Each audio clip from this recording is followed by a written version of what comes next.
is that Thomas Jefferson wrote his letter to the Danbury Baptists on a Friday, and the guy who thought that it was imperative to make sure that there was no religious influence in the government then went to church at the Capitol on Sunday. So 48 hours later, that the prevailing mentality is that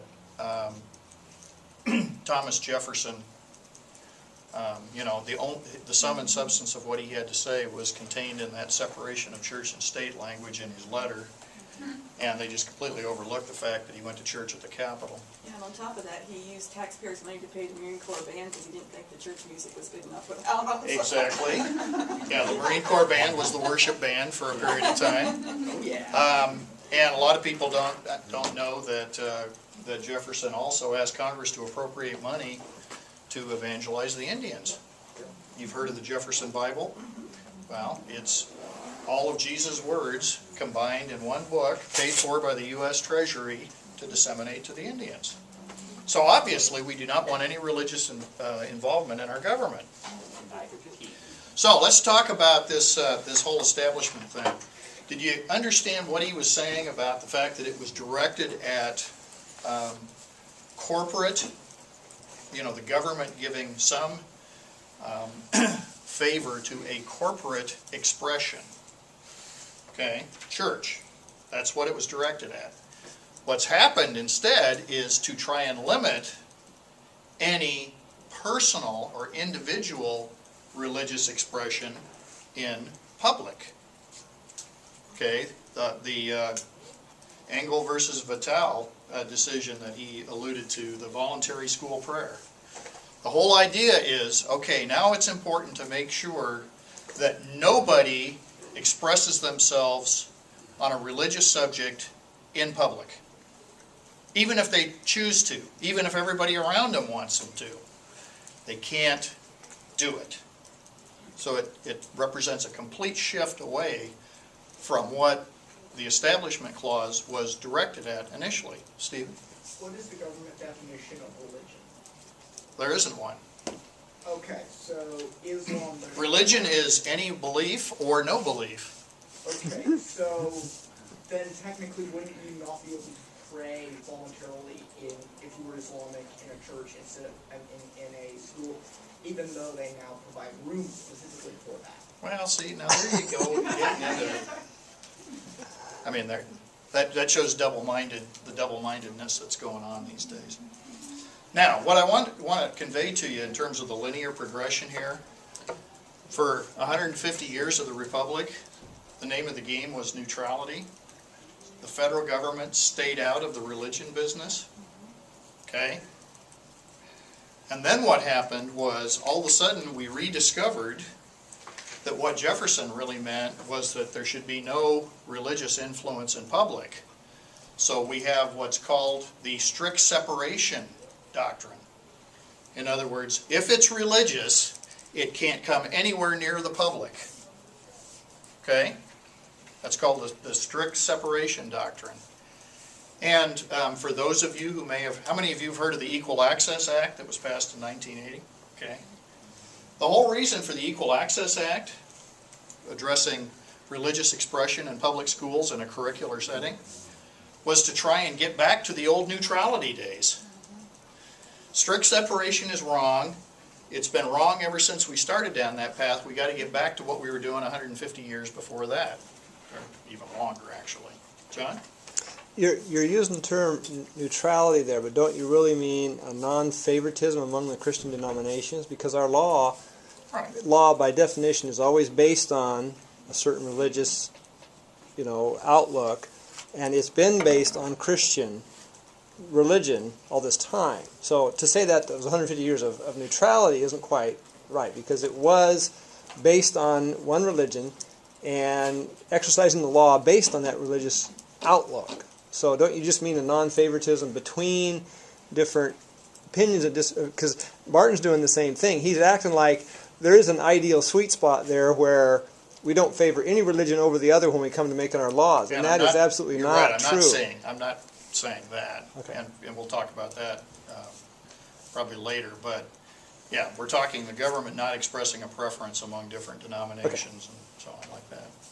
So anyway, what's been happening since about 1980 is a series of things trying to get back to the days when the government took a hands-off approach when it comes to religious expression and doesn't try and inhibit it. And then what's happened is the Supreme Court, in kind of a schizophrenic fashion, has been trying to kind of pay lip service to this neutrality idea. But at the same time, they've made it more difficult by coming up with the test that Martin was talking about, where the Supreme Court comes up with the endorsement test. Okay, if it looks like government's being favorable to religious expression, it's out of here. Okay, and then that progressed to what he was talking about, the outsider test, which came along in 1992, where if anybody's going to feel bad because you're religiously expressing yourself, you can't do it. And the thing is, it's not just dealing with the government, it's meaning any kind of religious expression in public. So in your office at work, as an example. So, give you an example. Here several years ago, we had a former client of mine named Ron Roman, who's a street preacher downtown. He hung out and still hangs out at Pioneer Courthouse Square. He stands on the street corner and preaches and passes out tracts. People hang out in Pioneer Square eating their lunch on sunny days, and they don't want to listen to Ron. So they ask the folks that run Pioneer Square to shut him up. Why? Because he's religious. Pioneer Square obliges. They say, Ron, if you want to come out here and talk your religious stuff, then we're going to exclude you, and this is a city park, so we can kick you out. Well, what happened was, one of my office colleagues and I sued the city of Portland and Pioneer Square and said, you can't do that. That's viewpoint discrimination. You're restricting religious expression in a public forum. It's not an establishment of religion. It's a guy going out there and engaging in his free exercise rights. Now, I wouldn't be telling you this story if I'd lost. But the fact of the matter is that after that, there was a succession of about 5 or 6 other cases with people in Waterfront Park and so on like that, where the government, at times, at the request of private groups, was trying to stifle religious expression because it was a public park. Well, you know, back in the days when the founders were hanging around, guess where everybody did their public communications? Square. In the parks, or at church, or, you know, wherever. But it was public, okay? And the U.S. Constitution, I mean, even the Supreme Court jurisprudence says, you know what? If you're out in a public place, you got more rights than if you're on private property, to this day. So, in the big scheme of things, you see kind of what's going on, where there's still efforts to protect religious expression. At the same time, the Supreme Court is making it more difficult by calling any sort of government approval of religious expression in public to somehow be an establishment of religion. So, and the Lemon test that he's talking about, he didn't tell you the whole test, but religious expression in public that doesn't violate the Establishment Clause requires that religious expression have a primarily secular purpose. Now, we all pray here on Sunday morning primarily for secular reasons, right? How many people pray for secular reasons? Okay. It also has to have primarily a secular effect.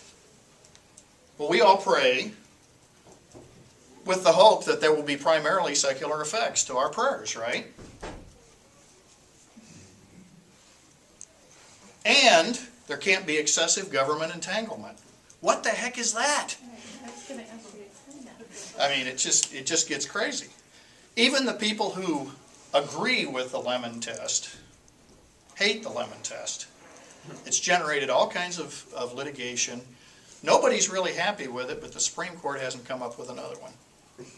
So, we continue to fiddle around with the lemon test, which requires religious expression to have secular purposes and effects and all of that. John? What does secular and religious mean? Oxymoron. You have to read the opinion. No, but I mean I've got the just citation here in our somewhere. language. Before you go to sleep. Doesn't secular say Jesus Christ can't go here? This is Well, not his. Part of the problem is, yeah, we're talking about distinctions, about stuff that's David Barton talking about the founders never intended there be influential separation, only institutional separation. I mean, the idea is that the secular and the religious, for those of us who follow Jesus Christ, kind of run together, or should. Well, what's the solution then? Because the judicial branch is trying to make their own law here. Is it Congress needs to make a